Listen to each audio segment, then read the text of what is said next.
So I was a journalism major in college, and one summer I went to work as a reporter at a community newspaper near my hometown. I have to admit, I was a little jealous of my classmates who were going off to big city newspaper internships like the Miami Herald or the Dallas Morning News. But back in those days, those kinds of internships were completely unpaid. And I was putting myself through school, so I needed something that would provide a paycheck. So I was so young, but I brought the number of reporters in the newsroom to a whopping 4. And since one of them only covered high school sports and rec leagues, I got assigned everything. Yeah, I had to do a lot of stories about the grand opening of a tire store or a tanning salon, but I also got to cover courts and the police and local government.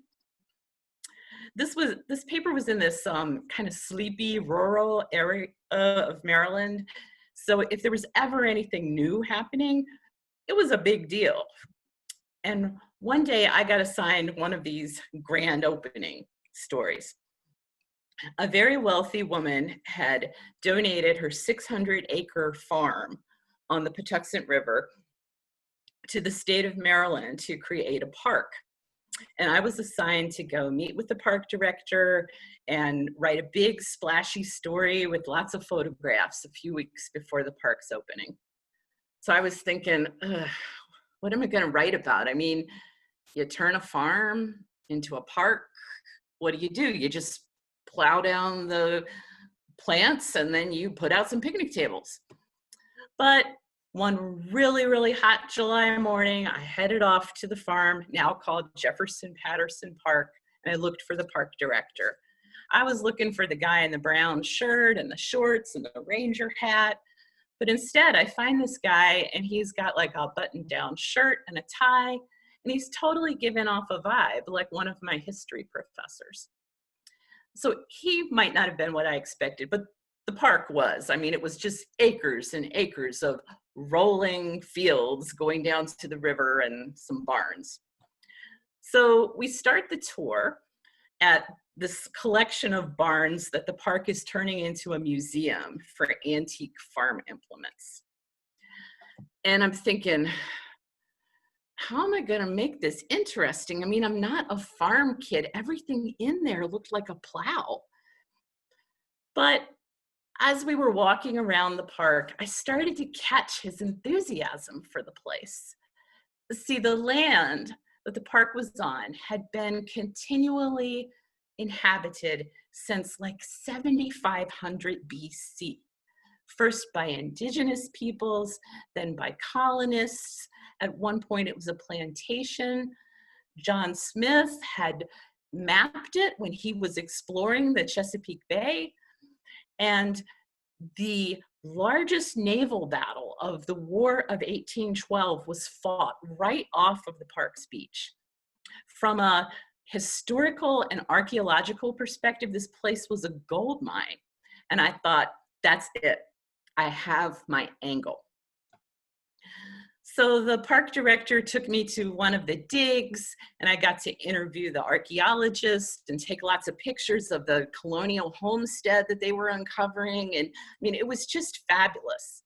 And then, since we were close to the river, the park director decided to take me down this very long, winding path so that I could see the beach that the park visitors would be able to enjoy in a few weeks. So I'm kind of teetering behind him on the sand, you know, because there's wood everywhere. They still haven't cleared the park. And he's just geeking out about this War of 1812 battle and talking about how he hopes one day that the park can excavate the warships that are wrecked right out there. They're right off. You see where that boat is, where the that's anchored, where the two people are waving at us. Yeah, it's the wrecks are right there. And I'm like, oh, this is great. And I'm scribbling in my notebook, trying to write down the names of the ships. And as we're walking, the beach kind of curves in and into like this cove. And I'm scribbling in my notebook, and all of a sudden he stops. he stops so fast that I almost walk into the back of him.